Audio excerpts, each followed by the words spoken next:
Good friggin' morning from New England, folks, and welcome back to episode 36 of the So New England podcast. I am your host, Ian Brownhill, joined by my co-host, who we missed last session, Robert Travisano. RJ. We're back. Yes, you are. And all things Life's Better in New England.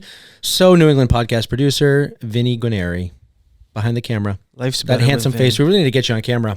Anyways, folks, today is a little bit different. We've spent a lot of our time working with local influencers and really trying to get the word out there. But now we have our first guest who is going to be not of that nature, of a very different one. And I think you guys are going to enjoy this just as much as I have had so much joy getting to know you. So without further ado, RJ, why don't you give us our introduction to today's guest? It will be my pleasure. This one's going to be a little long, but it's well-deserved. So deal. Has it ever been short? Sorry, comparable. I couldn't help. Comparable. It's like, just have to say it. Okay. All right. Episode 36 is probably going to be the coolest episode we have done so far. And that's no disrespect to anybody we've had. But when it comes to these types of guests and why they are here, this is what the So New England pod has set out to do. Although once I mention this foundation, they'll need no introduction. I'm going to do my best to meet the standard in love and care they have provided since their concept began in 1980. So with that being said, here we go. 45 years ago, a young boy named Chris wished to be a police officer. Due to his battle with leukemia, at that time, his community of Phoenix, Arizona stepped up and delivered that wish. But little did Chris know he would set the stage to transform millions and millions of lives. Since then, this foundation has hit some serious milestones. In 1980, they celebrated 10 years and 10,000 wishes granted. In 1993, they broke international waters and started expanding across the world. As of today, they are in 50 countries on 6 continents. In 2000, they hit 75,000 wishes and have chapters in every community across the United States.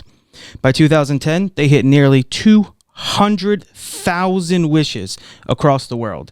And if you haven't figured it out yet, I'm referring to the Make-A-Wish Foundation. As of 2025, nearly 45 years later, with the help of nearly 27,000 volunteers, Make-A-Wish has granted more than 500,000 wishes worldwide and has now no signs of slowing down. Before I wrap this up, let me share an amazing statistic for you real quick and introduce our guest. A wish gets granted every 33 minutes here in the United States. Let that sink in for a moment. I got a little choked up there. I knew I was gonna. I hope you are as excited because our guest today is the Regional Director of Make-A-Wish, Mass, and Rhode Island. It is with great pleasure and honor that I welcome Mr. Micheal Vieira to the pod. Wow, thank you so much. Wow. That was a great introduction. Yeah. Thank you for that backstory and history. And of course, I feel like, thanks for coming, Mike. That was all we needed right there. So Yeah, no, thank you so much. Have a great night. Really, no, nice this to is be great. here. Thank you so much for making the time to come and sit down with us here at the So New England podcast. No, thank you for having me. Yeah. So let's let's dive right in. So you and I connected, got to be almost 2 years ago now. Yeah, which is crazy. Yeah. Time is just flying by. And, I'm in a very fortunate position with my social media following that I was able to attract you to my email inbox where you offered I think it was the golf outing we were just talking about, right? Yes. Rhode Island Country Club. And it was my first experience with the Make-A-Wish, Massachusetts and Rhode Island. And since then, it's just been a blossoming relationship. I've been at some birthday parties now where I got to do some content. I've done a couple of other golf outings. I brought RJ to one of them and our other buddy Ryan. And then, of course, we did the Make-A-Wish Gala, which connected me with my recent video that I got to do with John and his daughter, Raylan, for her cause. So, I mean, I can't thank you enough for what you do. And I would love to hear a little bit about yourself and what led you to be in the position that you are. I mean, there has to be some sort of passionate story, and I would love for my followers to hear it. Oh, wow. Thank you so much. And honestly, I feel so fortunate to have the job that I have. I feel like I have the greatest job in the world. I get to work with such inspiring young people and their families, and you see, what the kids we serve are going up against, and it makes it much harder to get angry about like bridge traffic in the morning or anything like that, right? Because you see very true what real problems look like, and you see the joy and the conviction that our wish children and their families face them with.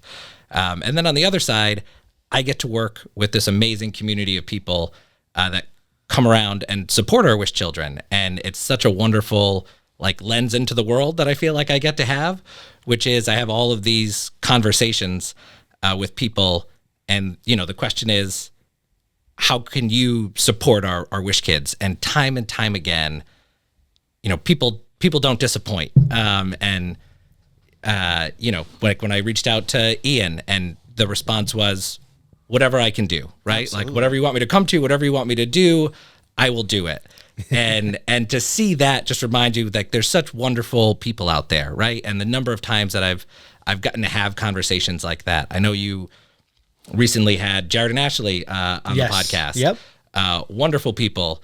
A really similar conversation with them. They hosted an event for us at Audrey's, their coffee shop. Oh, awesome. That's great. So cool. We had It's a beautiful spot, yeah. Yeah, we had Andrew Marshall, a former Wish recipient. His wish was to meet John Mayer.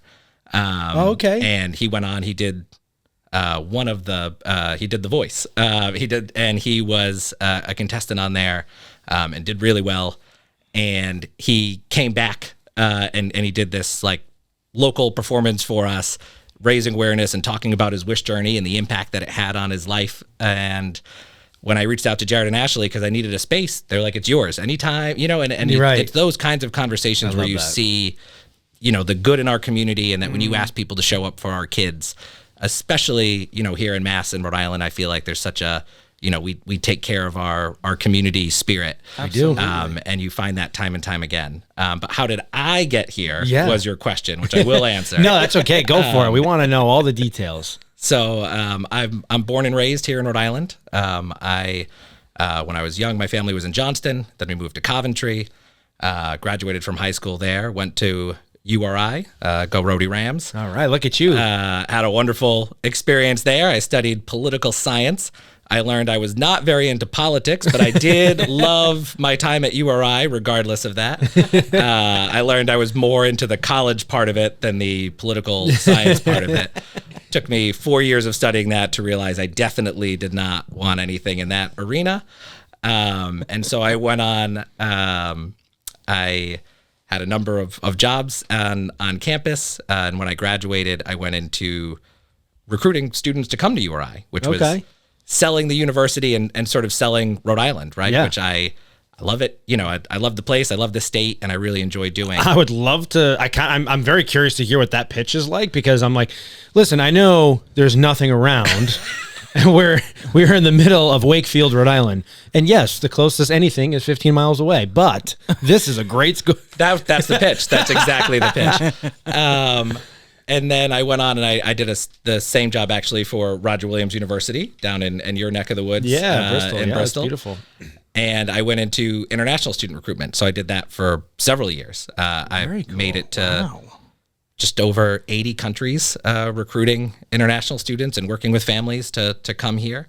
And when you're working with international students on an even larger scale, you are promoting the area, right? You're saying, you're going to come all the way from India or China or, wherever you're meeting with the student, and you're asking them to come to your school, but also your state, right? This is going to be, obviously your view of America is going to be very different depending on where you land for college, right? So what better place than the oldest, 4th of July celebration in the U.S., right? I mean, they must have loved it. Great food, oceans right there. And it was wonderful to represent, and did that for a number of years. But then I was in India the first time my son rolled over, and I was like, you know what? That's it, right? I think I'm done with this section of my life, and it's great. And it took me to some amazing places and met amazing people. But when you realize you're not even really experiencing the places anymore, right? When I started, you would try to see things and meet people and try the food. And I had become the person who was like rushing back to my hotel room to try to catch my family while they're awake. And, and you're just eating the Marriott burger in every city you're in. And you're like, what's the point of being in these wonderful places if this is... So no go on the Marriott burger. I'm just curious because I do have like the credit card with the points. I haven't gotten a burger yet, but I am curious. Is it... I mean, it's consistent. That's the thing. All right, you can be all over the world. Just curious. When I know that this is a really great story, and I'm derailing it here. Sorry no, about that. fries, inconsistent Marriott to Marriott. Burger, very consistent, what you're going to get. And so, had that experience and realized like this is, a chapter of life that's closing for me. And I want to, take on a role that's going to keep me with my family, where I'm home and I don't miss the next milestone, right? Like this one, no getting that back, but I'm going to be there. Yeah. I'm going to be there for the next one. And so I actually had an opportunity presented to me at the university to move to the advancement side of the house. So fundraising. Everybody's familiar with those phone calls from your alumni offices. Oh yeah. I was one of those, and had a really, great experience moving into that, and had some great relationships with some of the families that I had recruited over the years, which made it a little bit easier to make some of those phone calls. And I was really happy doing that. But then the opportunity came to come to Make-A-Wish. And it was the easiest yes I think I've ever given, right? I can imagine. When you especially as a father, you can't think of anything worse or harder than seeing your kids face a critical illness, right? And very fortunate, both of my children I have a 9-year-old son, Luca, and soon to be 9, and a just turned 5-year-old daughter, Lila, and and they're healthy and happy, and but at everything they go through, I'm the anxiety-ridden one. My wife is much calmer than me. I'm worried about everything all the time, and so when this opportunity came and it's serving these children and these families, it was such an easy yes, and that was over 5 years ago. So, and really grateful for the time that it came into my life, because that's 2020 and right before we're heading into the pandemic.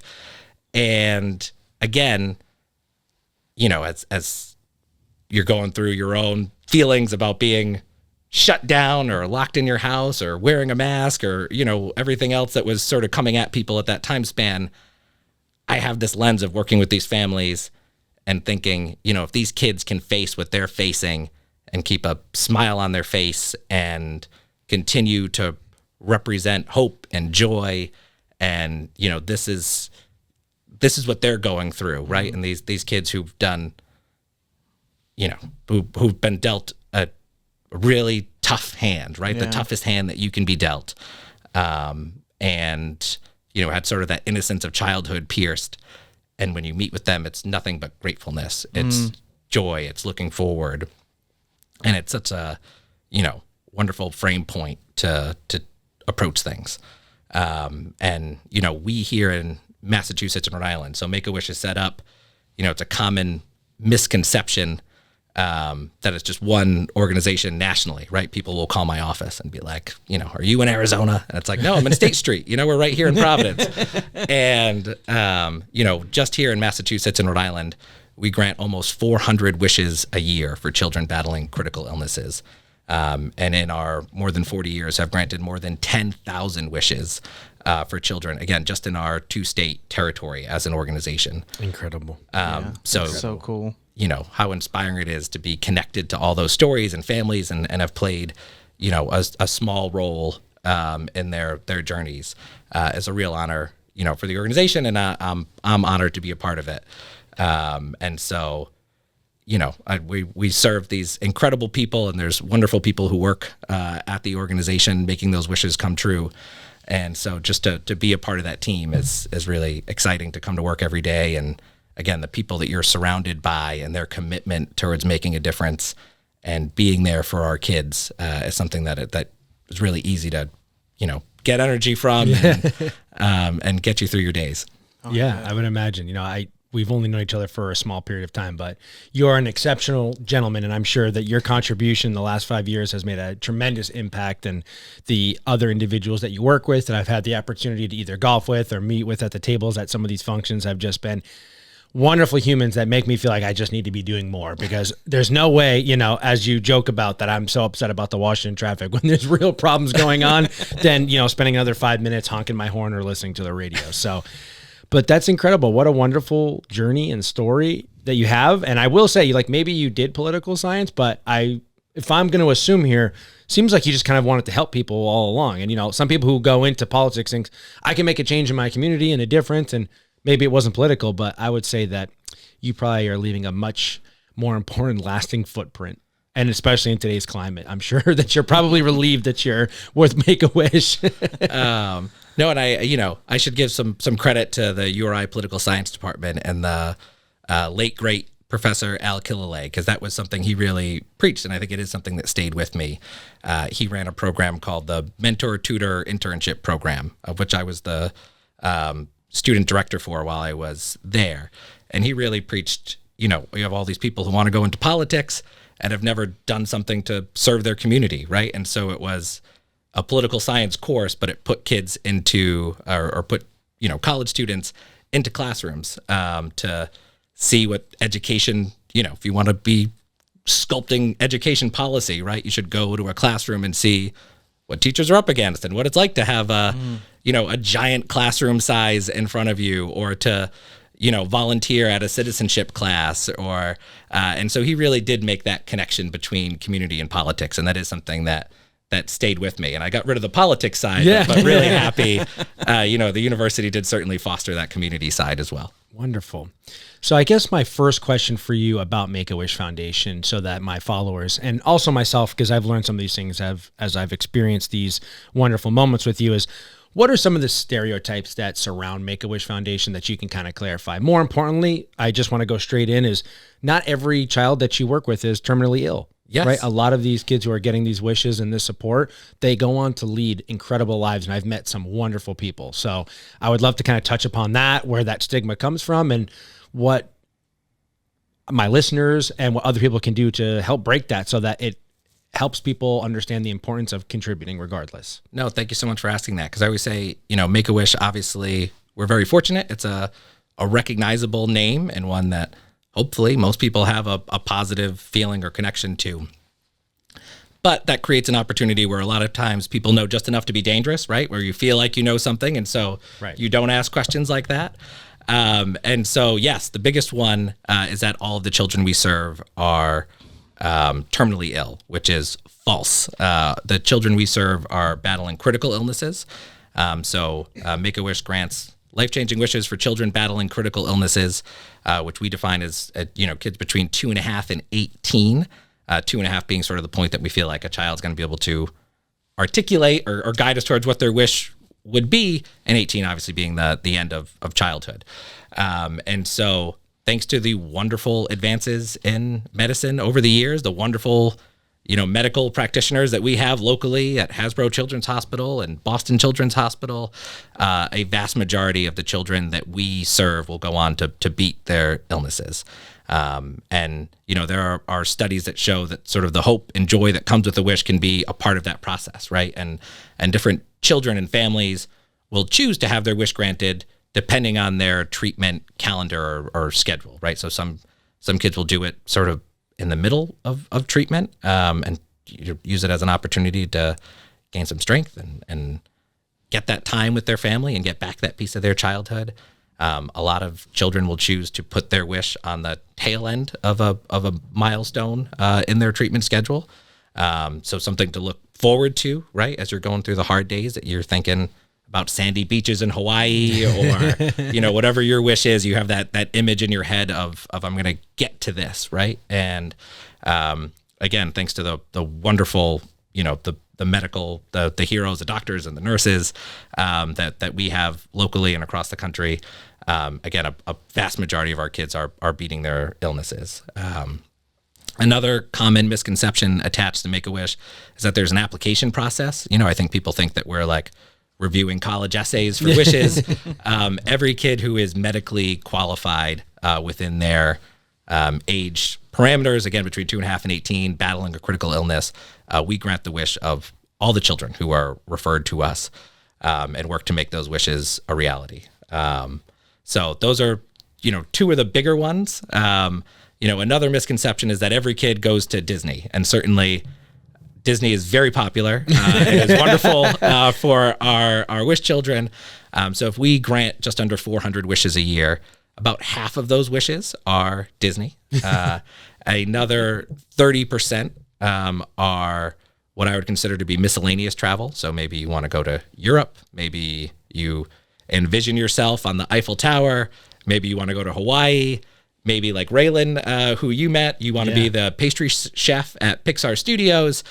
So you have this other, cool. What a great imagination she has. An incredible imagination. That's so cool. And so, maybe you're focused in that arena. And then the other 20% is a wide mix of things. And again, our wishes are only limited to a child's imagination, right? So obviously there you have celebrity wishes, meet and greets with John Cena, who's granted the most wishes nationally for Make-A-Wish, or locally, our when I came here, my view into Make-A-Wish before I started working for Make-A-Wish was mostly the ESPN My Wish series. I don't know if you've ever watched that. Yes, yeah. But I'm a big sports fan, and so I'd seen all those. And so when I came, I just assumed, 70 to 80% of kids wish to meet Tom Brady, right? And I was like, do the kids not wishing to meet Tom Brady know it's an option? Like, should we let them know? And so,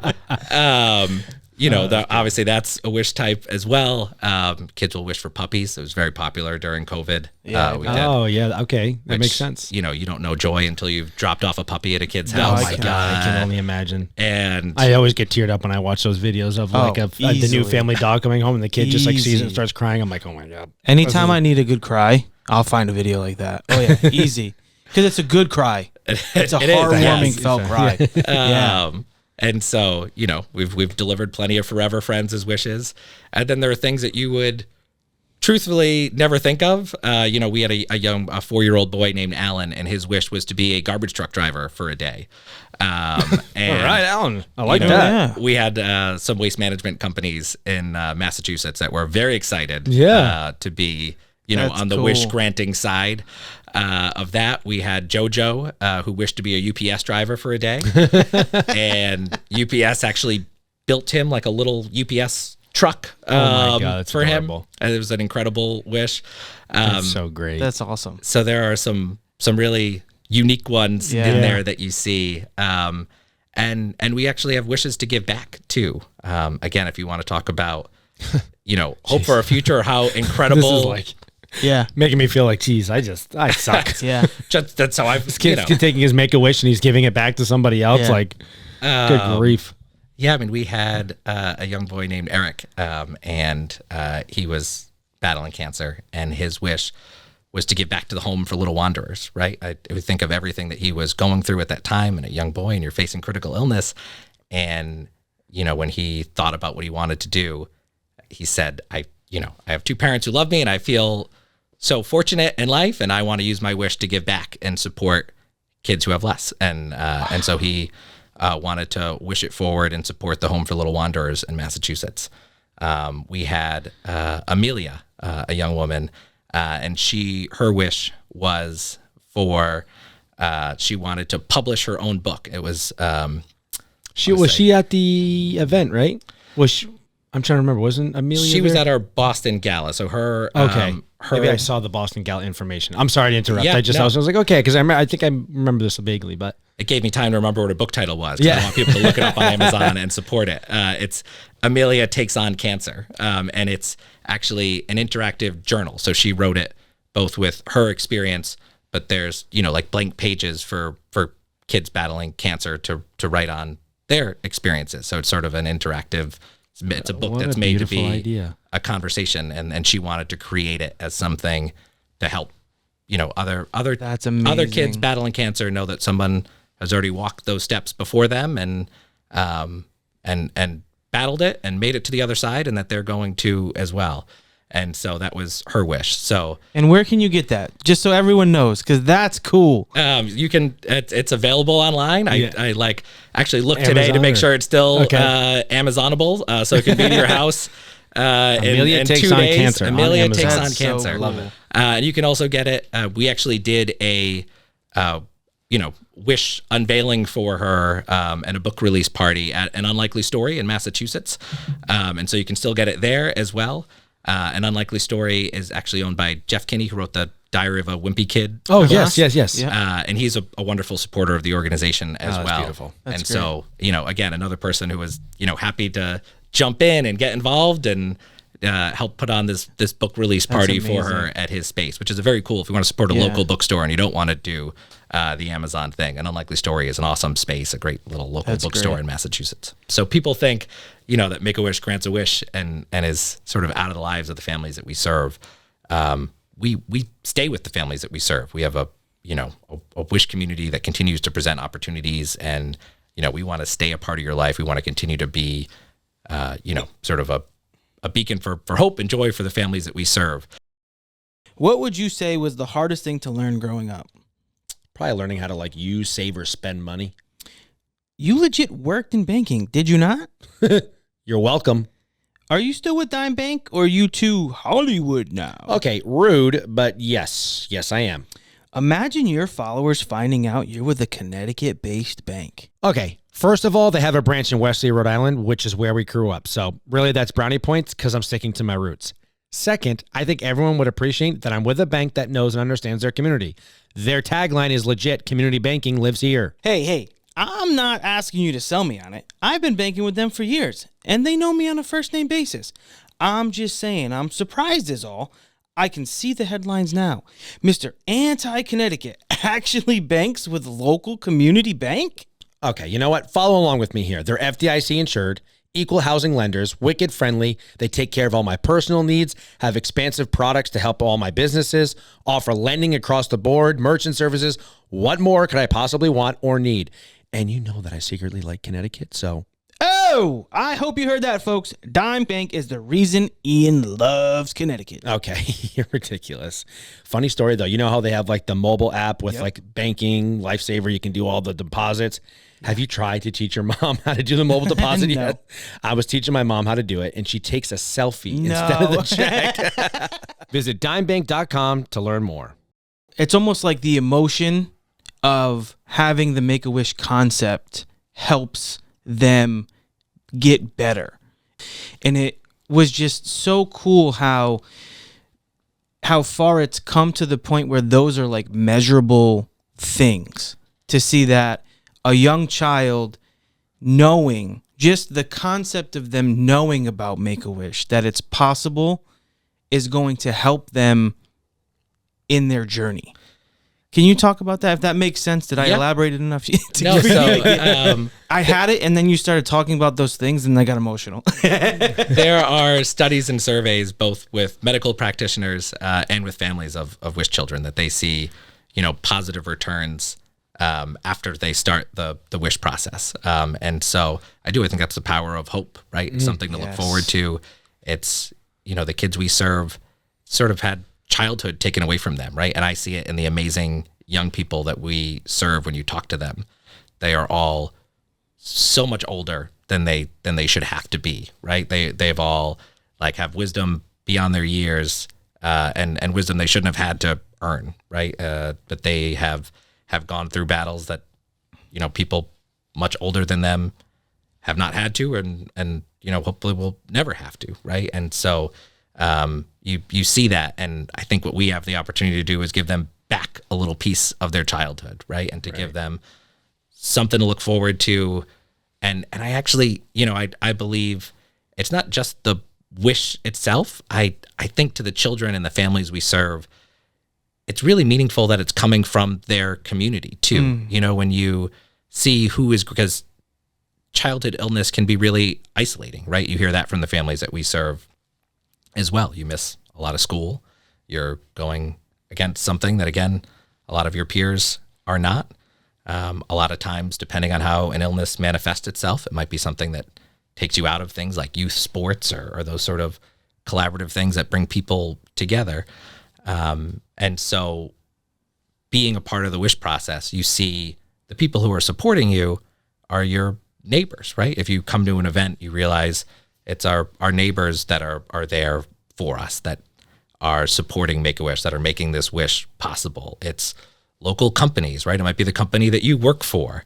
And you're seeing that they are, coming in support of the kids in our community. And I think that in addition to obviously the joy and the hope that the wish represents, but seeing who's behind it, and that, our community stands with you and cares about you, is really important to the families that we serve as well. So I do think there's, a real healing power to that, to bringing people together, and to, again, presenting that hope, that joy, and giving something to look forward to on the other side of things, or something to draw strength from while you're in the middle of your battle. And so, again, just really honored to be a part of that process, and to, I obviously, again, with the medical practitioners that are treating these children and are dedicating their lives to that cause, to be able to be a part of those journeys, and to be able to offer something to those children and families during their hardest time. And I do, I say the children and their families, because that's the other thing. When you come to Make-A-Wish, you realize the strain that critical illness puts on an entire family, right? We have, again, if you talk to the families that we serve, often one of the parents leaves their full-time job, right? Because taking care of a child battling a critical illness is a full-time job. Often siblings are taking a back seat to their brother or sister, right? Because the family's focus is on getting their child well, as it should be. And so you see the strain and the experience that the whole family is going through. And that's why, I also think it's really meaningful that a wish involves the whole family, right? We're not like putting a kid on a plane by themselves and sending them to Disney, right? They're going with their family, right? They're all a part of this process. You're going, and when you talk to the families that we serve, or when you talk to the kids, their families are a part of it, right? They're a part of how they envision their wish. It's not something they're envisioning for them. It's something they're envisioning for their family. One of my favorite wishes we did in the past year, because I'm a big sports fan, as I know you guys are, we had Akenna, who's a young boy from East Greenwich, and he was diagnosed last December. And so his family, essentially missed Christmas, right? They were in the hospital and never put up a tree or did any of those, Christmas traditions that were important to them. And so his wish was, again, not just about him. It was about a better Christmas for his family this year. And it was to go to the Christmas Day game for the Celtics. And, it was something he always watched on TV with his father. And it was like, well, last year was the worst Christmas we'll ever have. This year is going to be the best Christmas that we've all ever had. And that was the Celtics and actually Amica Insurance that granted that wish for him. And he was courtside for the game. Yes. He met Jason Tatum before the game. So cool. It was, the dream Celtics experience, and they made that happen for him. But again, his vision for that wish, it wasn't like me meeting Jason Tatum, right? It's my family going to the Christmas Day game for the Celtics. And I think that speaks so much to the mindset of our kids, how mature they are, and how much they're thinking about their families and what this effect of battling critical illness is on them. And again, that full family unit. Amazing. So, wow, this is an intense conversation. I'm feeling a lot of mixed emotions as I'm processing this. And one of my guilty pleasures is I genuinely am interested in like human behavior. And if you don't mind, I am curious to know like how this kind of stuff affects someone like yourself who is involved in this, because I think we all have our traumas, we all have our experiences, or we have our moments where we hear stories like this and there's that empathy that naturally comes up, and we picture a young child being sick and we're like, oh man, this is like makes me very sad. And you feel like in that moment, no other problems in the world truly matter.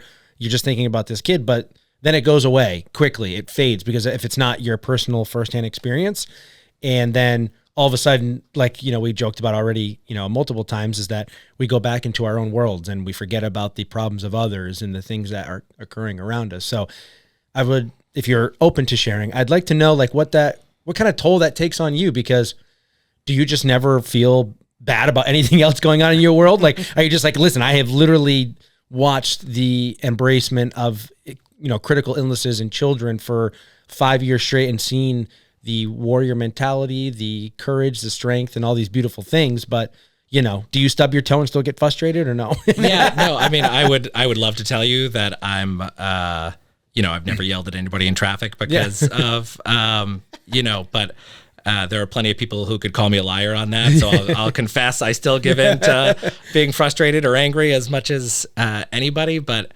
you know, I do feel really fortunate that there's one thing I take from it. It's seeing the best in people because, you know, when I talk to people about supporting Wish Kids, I've never had anybody say, you know, I'm not interested, right? Or, you know, I would love to support a kid from this town, but like not the town over, right? It's like, and you realize that when you're talking about a child battling critical illness, people don't have a lot of other questions, right? The follow-up question is, how can I help and what can I do?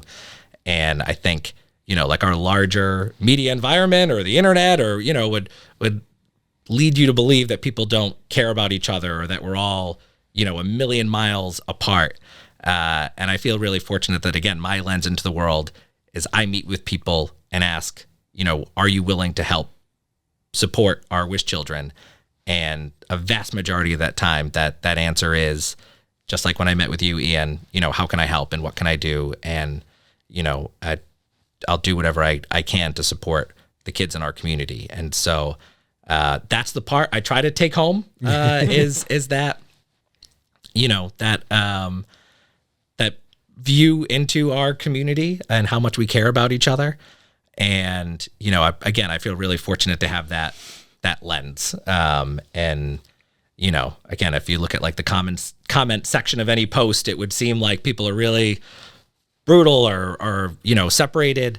But, you know, I've never had any questions outside of how can I help and what can I do? And, you know, a genuine care for the kids and the families that we serve. Okay. Wonderful. Awesome. Thank you for sharing that. Yeah. So then we've kind of touched upon it in a lot of different facets, but I would love to just be direct. Take us through the motions, start to finish. How does a child receive something from Make-A-Wish or have their wish granted? Excuse me. Yeah. Well, first of all, anybody can be a referral source, right? So, you know, if you want to connect with us to donate, support, volunteer, or refer a child in your community that you know is battling critical illness, then you can go to wish.org/together. And there is a spot on our website to refer a child who is battling critical illness. And so, you know, we encourage you to do so. A vast majority of the referrals that we receive are directly from medical providers. And obviously those are the easiest as they know exactly what we're looking for as far as critical, you know, how we define critical illness and what rises to that threshold. But certainly, again, if you know a child in your community, please refer them to us, and then we can work with their medical providers to get that additional information that we would need. Once a child is referred, a wonderful woman named Daisy from our organization will connect with the family to ask sort of that initial set of intake questions. And then actually it is Make-A-Wish volunteers that get to do the second conversation with that family. And so if you want to train to be a Make-A-Wish volunteer, again, wish.org/together, there's also a volunteer button on there. And there's a training that we put people through to have those conversations. But it is Make-A-Wish volunteers who meet with a child. They get to ask that magical question, what would your wish be? And collect that information. And then they take that information back, and that wish is assigned to a wish coordinator on our team. The wonderful angels in our organization who do the logistics for each wish, which means that they wear many hats, right? Some days you're a travel agent, some days you're a construction foreman building a tree house, right? There's a lot of different hats that our wish team wears, depending on what a wish is.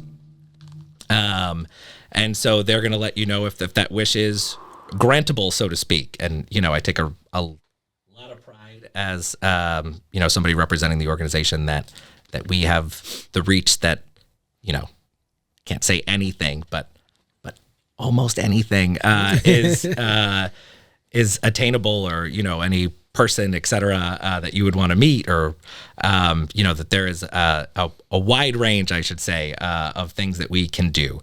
And so our wish coordinators are the one who works to make sure that the, you know, sort of top choice wish is possible and what the timeline for that would be. And then again, it goes back to our Make-A-Wish volunteers who get to have that meeting with the child and their family to say the most magical words, your wish is being granted, right? And then they get to have that conversation. And then again, it's our volunteers and our wish coordinators who are working with them through that process of, planning.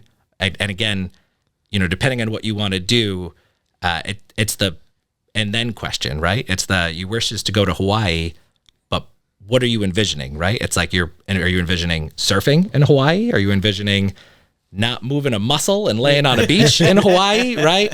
And making sure that we're delivering that version of what your wish is and bringing it to life. And so, again, a credible team that really works to the heart of what a wish is. And, Kara Walker, who does our chief marketing officer, she always says the best stories are not a wish, but the why of a wish, right? Why is it that a child is wishing for this? Is it picturing their family on a sunny beach? Is it because Ray's wish was to be the pastry chef at Pixar Studio, the young lady that you did a video with, and she watched frequently this documentary series that took her behind the scenes at Pixar, and she watched that while she was going through her treatment quite frequently. So it became sort of a part of that treatment journey to her.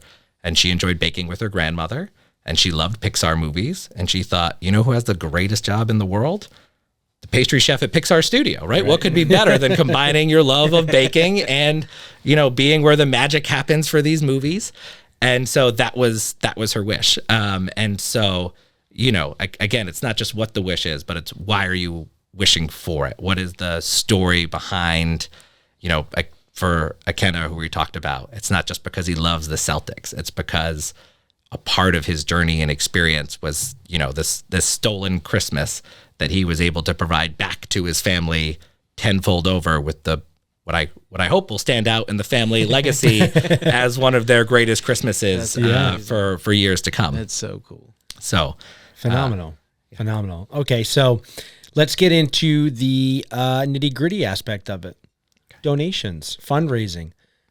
Let's kind of go top to bottom, if you don't mind, talking about not only the importance, but when those funds come in, why they're needed, how they're allocated, and then when you do these fundraising, because obviously, it was my first experience. I thought, hey, I can simply just give you guys $500, but there are auction items as well. So you guys aren't just coming in and being empty-handed, saying hey, give me your money. You know what I mean? It's hey, listen, this foursome might only cost $80, but if you buy it for $500, you're doing a good cause, and we're giving you a little bit something back.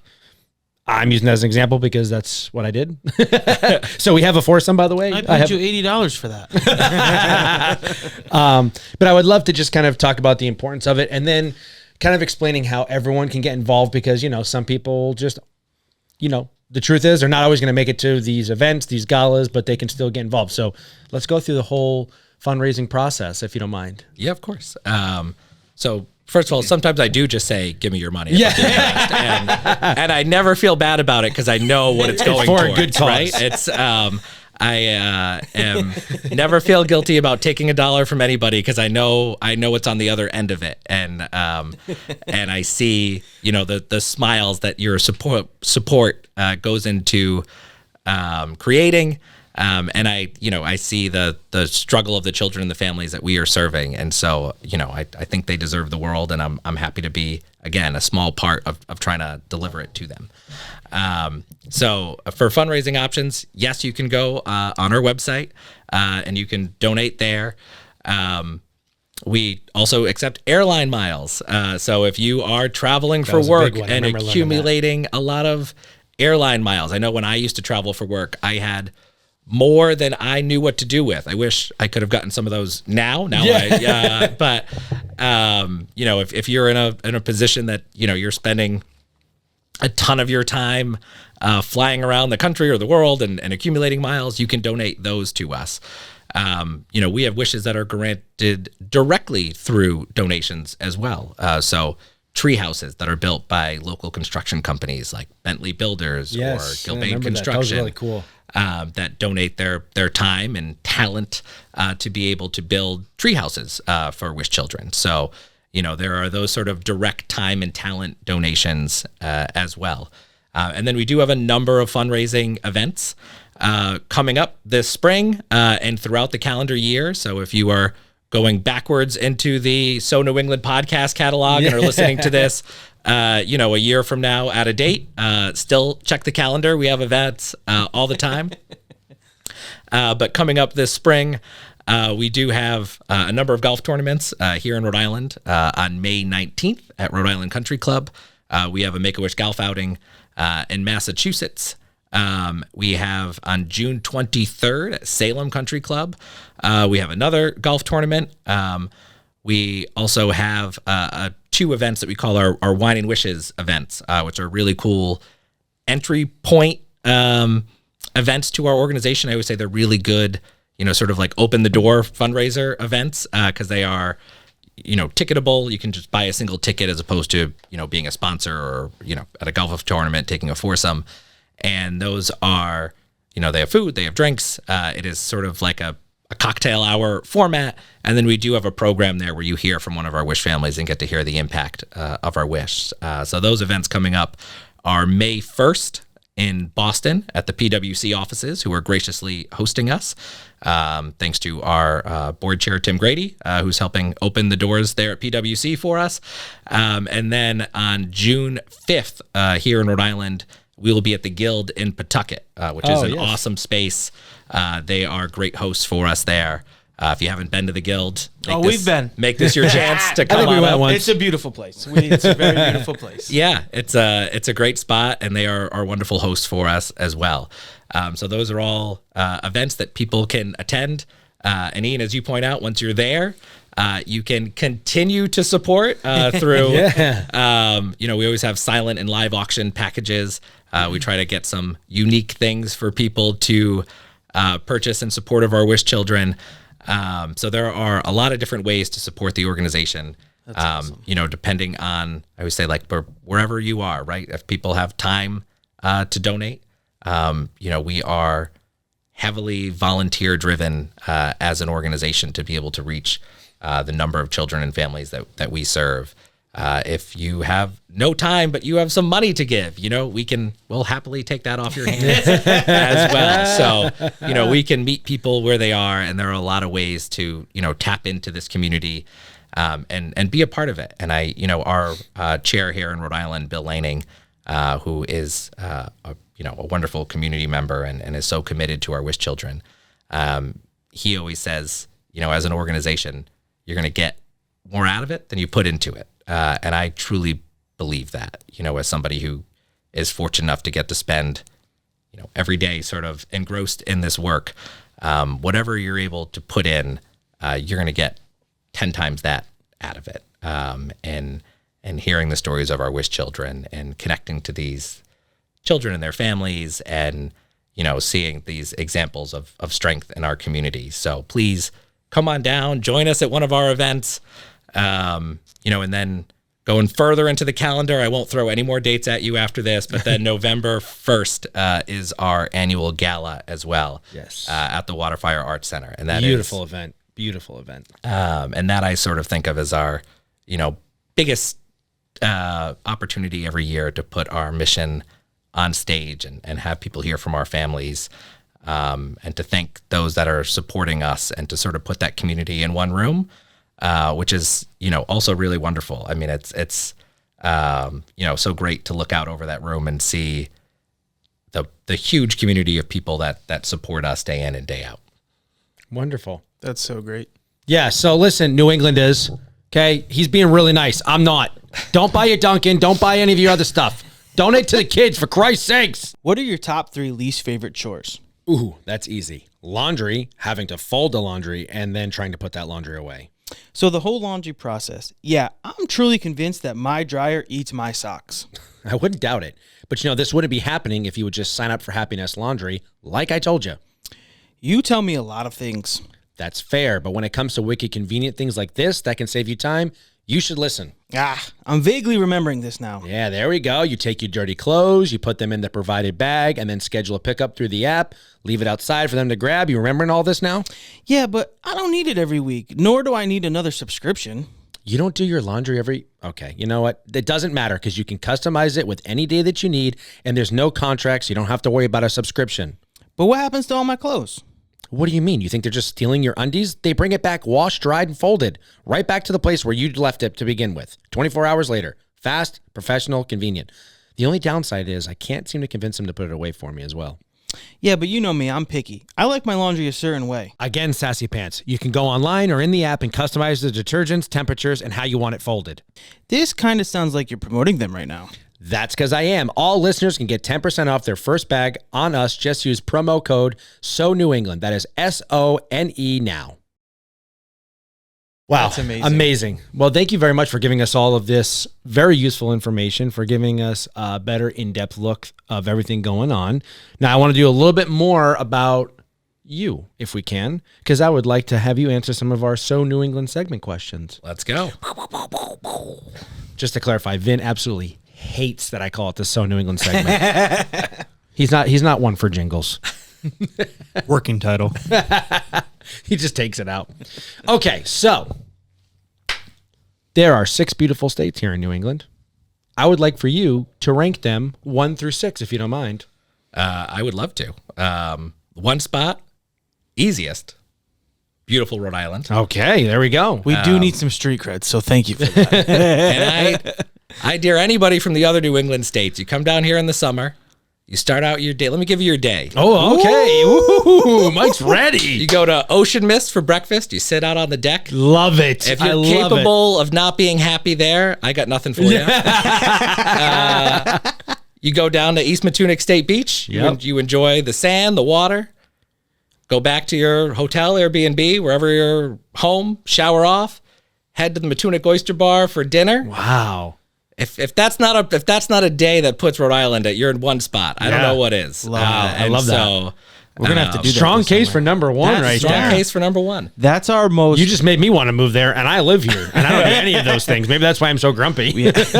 We get so much flack in the comments when we air or pose these questions, because we always ask them, like he said, our New England questions, and it gets so much love/hate. All of them do. So this is great. I love that you came with like artillery fire. Gotta come with a resume, yeah. So I'm putting Rhode Island number 1. Number 2, I will give to Massachusetts as the other part of Make-A-Wish Massachusetts and Rhode Island. Also, you know, they hold our sports teams, which are near and dear to my heart. Love Boston, love the Cape.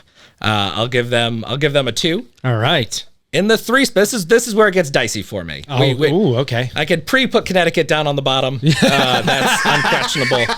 Guys, I mean, come on. This is the nicest person we've ever had on this couch. Again, no disrespect to our other guests, but we have the nicest gentleman ever, and he still put Connecticut last. I mean, what else do you want from us? People in Connecticut put Connecticut last. Well, listen, it's not even hot take. No, they do. It's not even a diss to the state necessarily. I just don't listen. There's got to be an algorithm for the number of Yankee fans you can have per capita and be considered New England. Correct. And, yes. and Connecticut is over. Whatever it is, they're way over the top. Way over the top. Yeah, that glass so is it puts spilling you over. puts you down at the bottom. In 3, I think I'm going to put Vermont, which I really love. Ooh, okay. I had a friend's wedding up there, and my wife is from Michigan. So when we were driving through Vermont, she was like, "Have you been hiding this from me? Like Vermont is wonderul. Why don't we?" Vermont's been hiding Vermont from everybody. Yeah, like that's why kind don't of the we thing that they come do. Do up it on here? purpose. And we do have, Vermont. Love the little towns. Love Burlington. Just outside of Burlington is Fiddlehead Brewing, which is a big supporter of ours as well. It's actually owned by Amy and Matt Cohen, who are Wish parents. Their son Noah's wish was to be in the LAPD for a day. He loved like the old timey SWAT show. Like, gotcha. Not the new one. Not the God, I can't think of the LL actor's Cool name. J and all those guys. Shamar Yeah. Shamar Go Moore, further back. Even further back. Got it. They like the old school SWAT. But anyway, they everywhere Fiddlehead is sold, they support nonprofit organizations in those states. And for Mass and Rhode Island, that's supporting us at Make-A-Wish Massachusetts and Rhode Vermont, Island. they're just great people. They really are. You can't Until they hate come them. in the comments. Phenomenal people, yeah. So I'm going to put Vermont there. And then in my 4, I'm going to go Maine. We got to love Portland. Great food, great drinks. I think that's a solid 4. And then that puts New Hampshire 5, right? Which Yeah. I like that's it's nice. I'll allow it. Yeah, if you're not willing to go all the way up to Maine and Vermont, you can get, beautiful hiking trails, etc. Exactly. In New Hampshire. This is the nicest take ever. I was You going to said say, such a I gentleman. could be wrong, and please tell me if I'm wrong when I say this.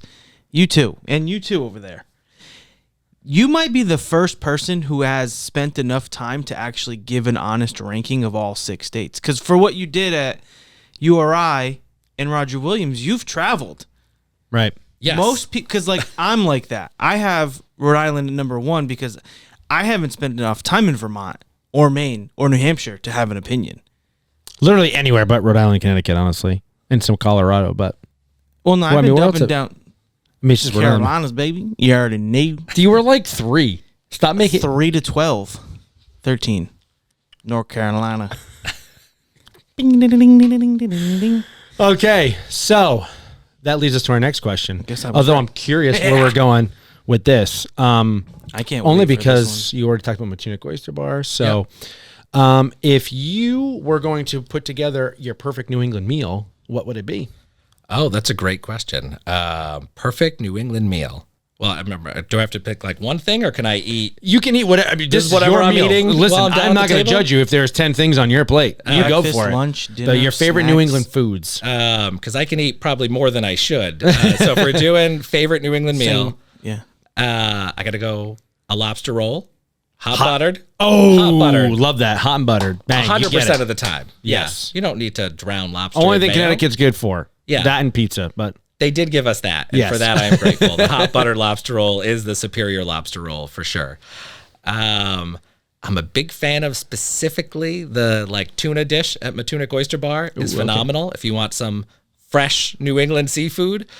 And then I'm actually going to say, while I am recommending the tuna dish at Matunic Oyster Bar, for oysters, my absolute favorite oysters are Westport Sea Farms down in Westport, Mass. okay.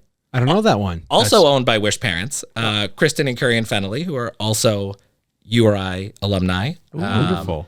Their daughter had her wish granted for a treehouse, Gracie, an incredible young woman.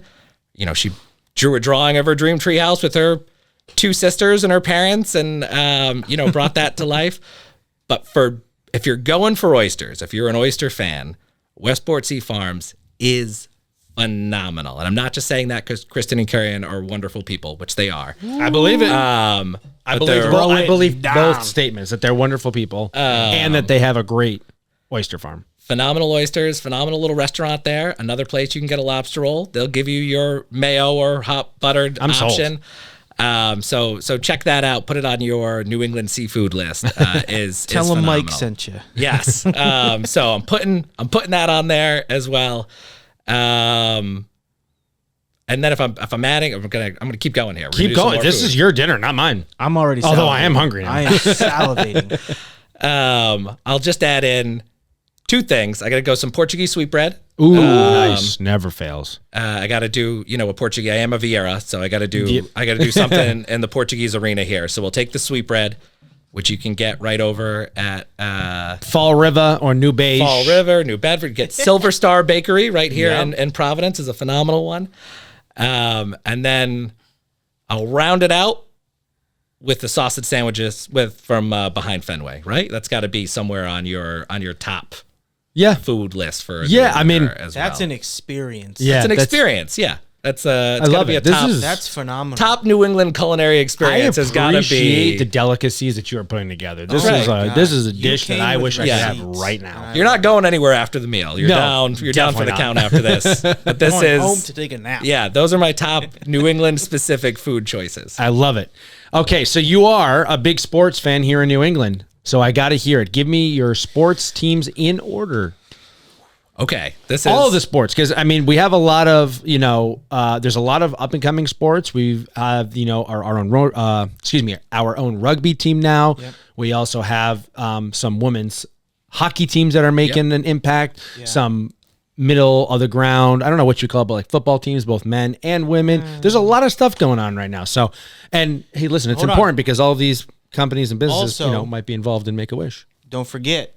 Yes. On Huskies. You got to throw them out there. No, we don't. Men's and women's we basketball. don't. We in fact do not. No, we do You not. have to give them Tell you what they're out of is March Madness. That's what they're out See, I hope you guys know I try. Although I try. I will say I have a lot of love for Dan Hurley. I wish we could have kept him at URI. Yeah. He was destined for bigger things and bigger paychecks, but I'm happy we had him for a little bit of time at URI. So I wish him success for UConn, which obviously he has had. So all right, before I get into my ranking, I have to say our sports teams locally are the greatest partners we could ask for at Make-A-Wish, and I'm so grateful for that as a sports fan, because when I started working here, New England sports are so core to like so many of my memories, right? My very fortunate, my father took me to a lot of games when I was a kid, and I love that. I have so many core memories with him at Fenway and going to games locally. And then now obviously I have so many memories with my kids. My son especially is a huge sports fan. And so, if it was up to him, his whole wardrobe is Celtics clothing. He bleeds green. He bleeds green. I love that. Awesome. And he loves, so I have so many memories with him tied up in sports too. So when I started working here, you're a little nervous when you pull back that curtain, right? Like, Ian, I don't know if you feel like this because you've done some collaborations with the teams, right? Where you're like, what if I find out these like institutions that I love are terrible, right? Yes. But instead, I played the fifth, by the way. I know nothing. Instead, what you find is they're incredible, right? And instead of going, in the other direction, you find like, my fandom grows tenfold because you find the players that we, grew up or have been rooting for our whole life are incredible wish granters. And I mean that up and down, all the great New England sports stars, your Tom Brady, Gronk, Big Papi, David Ortiz, are all phenomenal wish granters and have been phenomenal to our kids. And so really grateful, again, as you pull back that curtain, that you're like, oh, thank God Brady's wonderful. It's like, and so, really grateful to see that. And on the business side of the teams, again, up and down, wonderful people, that are phenomenal to our wish kids and phenomenal at making opportunities for the children in this families that we serve. So I want to make clear, I do love all of our teams, but I'm not ducking a question. So let's rank. Shout out the Providence Bruins, I'm imagining. RIFC. RIFC. Awesome. But in my one spot, and Ian, I'm going to ask for some help from the New England guy on this one. Okay. Tell the people not to sleep on the Boston Celtics because let me tell you, it's a long season. It's a long season. It's a long season. These guys are young. There's a lot of upside. People panic too much when it comes to basketball. It's a back and forth game. It's all about a game of runs. No pun intended. You just have to make your run at the right time. That's right. And I feel like people sleep on greatness. Like we did it during the Patriots dynasty, right? I don't think people fully embraced it while it was happening. We have greatness with this Boston Celtics team. And I know it's crazy to say coming off a championship, but I don't think people appreciate it enough. We have a team led by one of our own as the head coach, right. Joe Mazzulla from right here in Johnston, Rhode Island. That's facts. We have a great interview, by the way. I love watching him do interviews. Phenomenal. So funny. Yeah, he's like the spirit of Bill Belichick reincarnated. Yeah, literally. And just with a sharp tongue. Bill just stopped saying stuff, but Joe will say it. But I love to see a Rhode Islander as the head coach, and I love and Tatum and Brown in the day and age of the super team for basketball. We have two stars that we drafted that we've gotten to see from day one of their career that have grown with us, right? I mean, the Lakers got to go out and you got to get LeBron, and now you got to bring in Luka. We have our guys, the guys that we drafted that are the core of our team. Day ones. For the Celtics, day ones. And then you have this wonderful, you have D. White and you have Holiday, and you add these pieces that are two-way players. But I love the spirit of the Celtics. I love this team that we have. And if you're not already on the bus, get on. Yes. Be a bandwagon fan, because this is greatness. This is a really, I think, unique time for the team. And it's appreciate it while you got it. Appreciate it while you got it. And again, all great wish granters as well. Tatum has a huge number of wishes. We actually have kids come in from other Make-A-Wish organizations now that want to meet Jason Tatum, because he's sort of The superstar. he's sort of beyond the New England market now. Yeah, he's a superstar. He's and he's incredible. The organization is incredible. Rich Gotham, the president of the Celtics, is actually on our board of directors at Make-A-Wish. Oh, that's cool. And is extremely committed towards, creating opportunities and taking care of the children we serve. And so, as an organization, they are phenomenal. And not even just in Celtics wishes. We had Mariah, who is a young girl. Her wish was to make her own rap music video. And actually Chachi Carvalho, who's a wonderful guy locally, works for the city of Pawtucket, but also owns Beatbox Studios in Pawtucket. He and Vertigo from Beatbox Studios House Video made this awesome music video for her, which actually you can see on that wish.org/together landing page, I believe. You can see her music video. The Celtics actually had her perform at halftime for Make-A-Wish night. That's cool. And like with the Celtics dancers out on the court, it was incredible. I love that. And so, awesome. Go Celtics. an organization that goes, bends backwards to create opportunities for our wish children. In the 2 spot, equally wonderful to the kids that we serve, the Boston Red Sox. There it is. They too do an incredible Make-A-Wish night every year. All of our major local sports teams do. But Make-A-Wish night with the Red Sox, they have player meet and greets before the game for our wish kids. They invite back, kids who have had wishes from Massachusetts and Rhode Island, that are able to do all these incredible experiences, player meet and greets. Last year we had a wish child from here in Rhode Island, Blessing from North Kingstown, who threw out the first pitch. Yes. Which, was this incredible bucket list thing for people. And that, we have a wish kid who gets to do every year for Make-A-Wish night for the Red Sox. And again, all your Red Sox greats, Big Papi, Pedroia, the late great Tim Wakefield, were all incredible to our wish kids. And as is the organization. And actually Amy Warius, who's a VP at the Red Sox, also on our board of directors, a wonderful human, and does so much to support our wish children, and thinks through the details of accessibility when we have wish kids there, and is so committed towards the the little details of making sure that our wish children have phenomenal wish experiences, or a phenomenal day at the park if they're coming back from Make-A-Wish night with the Red Sox. And so they're a phenomenal organization. And is there a better New England day than heading to Fenway in the summer? Fenway Park. Getting a sausage sandwich from behind the Green Monster, heading on into the game. I don't think it gets better than that. So that's my number 2.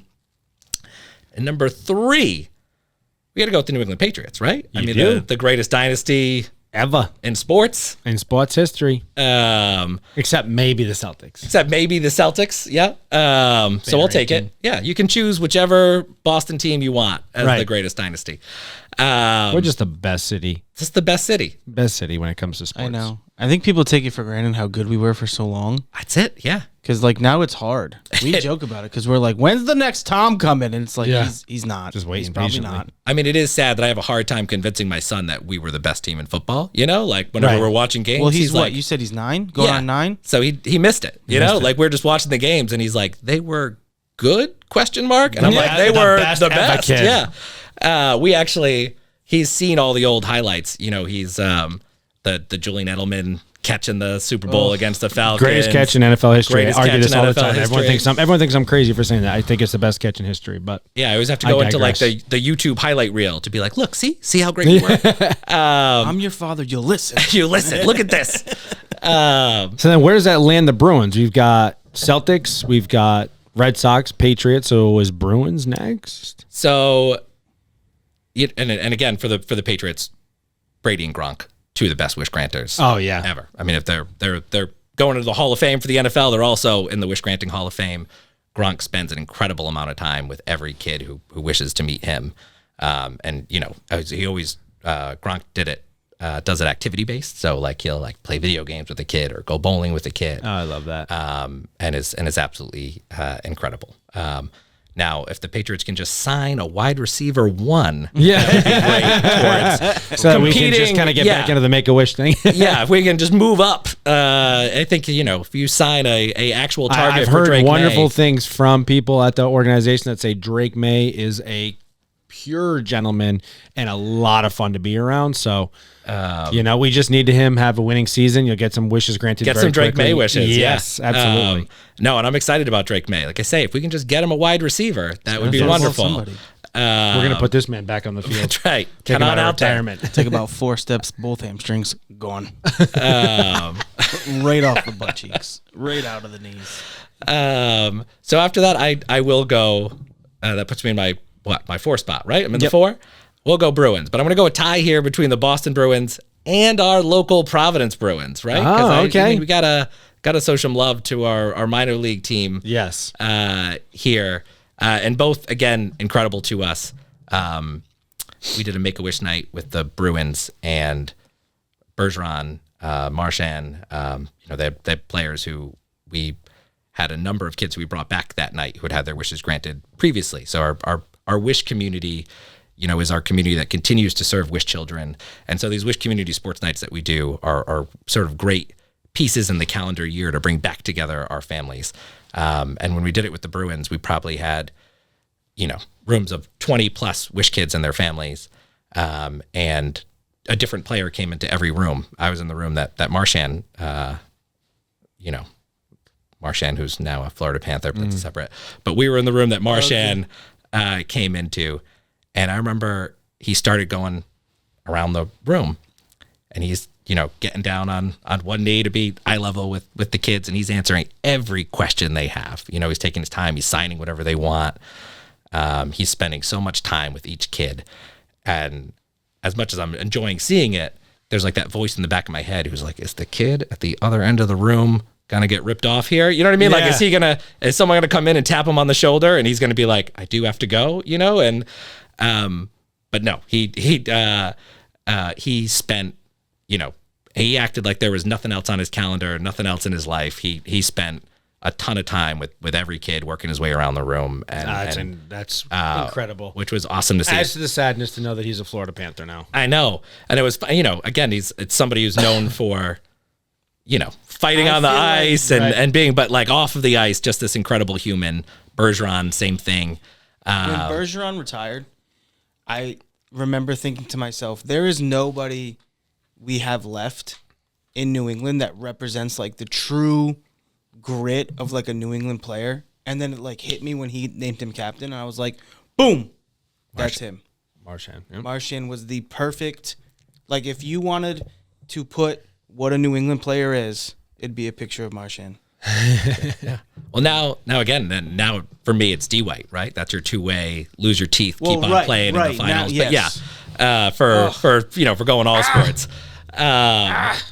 So salty. And the Providence Bruins have been incredible to us as well. Yeah. We do a Make-A-Wish night with the Providence Bruins. Anthony Pontrelli there, who's on our Rhode Island advisory council, goes so out of his way. We have a kid captain. We have a kid deliver the puck on ice. We have, a Wish Kid junior announcer, which is the cutest thing in the world to see, one of our Wish children out there sort of reading off the lineup. And again, is another opportunity, not just to bring joy, but it's like the kid who did it this year, Christopher, knocked it out of the park. He was incredible. And again, for that hope and joy for the future, it became something to be like, Christopher, man, you might want to think about some sports broadcasting because that was phenomenal, right? And so, so shout out to the Providence Bruins as well and the Boston Bruins. But I was never a hockey kid growing up. I think my parents stared it away from me when they figured out it was 6 o'clock ice time and how expensive hockey pads are. They're like, you don't need to play that. I was a D+ athlete as it is. It's like, we don't need to sink the money into hockey. And so I'm going to put that at the 4. Where does that leave me? The 5? I guess I got to go Revs/RIFC. I'll put Go for it, yeah. I'm going to give a tie for our soccer teams. Okay. I will say for the Revs did a wish to be a goalkeeper where they took one of our wish kids down for their spring training, and it was awesome. They crushed it. Also, my son is on the EWG Strikers, which is a like at a, I don't know, like part of like the camp program for the Revs. So cool. Obviously that gives me the undefeated U9 strikers from last year. Just saying. Subtle brag. And then, RIFC, excited to see a team locally. And, just like I want Rhode Islanders to support the Providence Bruins, I want us to support RIFC. I don't want to get left like what happened with the Paw Sox. So we gotta support our teams. Give them some Paw Sox. Give them some reasons to stay here. So I'll put the Revs and RIFC next. And then we'll go Connecticut Sun. I actually think, were you at the Connecticut Sun I did. game I went to the Connecticut Garden? Sun game at TD Garden.